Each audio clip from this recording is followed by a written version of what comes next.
What's up, everybody? Welcome back to the channel. In this video, I'm going to show you guys the difference and comparison between the free plan of the HubSpot and the free plan of the Freshsales Starter CRM. So for that, the process is very simple. Just follow the video till the end to get to know about it. So the major difference, the main core difference between the Freshsales and the HubSpot is the user limit.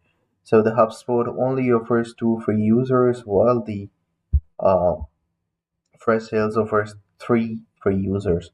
So for the HubSpot is kind of a inbound marketing tool that its unique selling point, whereas the unique selling point of the uh, Freshsales CRM platform is that it can allow you to uh, add unlimited contacts without paying a single money.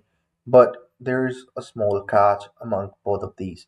So it's not actually, you guys are getting all of these things for the free.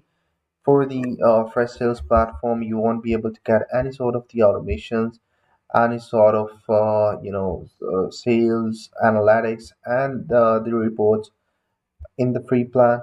And as for the marketing side of the HubSpot, you won't be able to get the there's an outro, and there is a watermark on every single message that you send. It is powered by HubSpot. It always says that, and you won't be able to uh, remove it until you get a $9 monthly seat for the starter pack.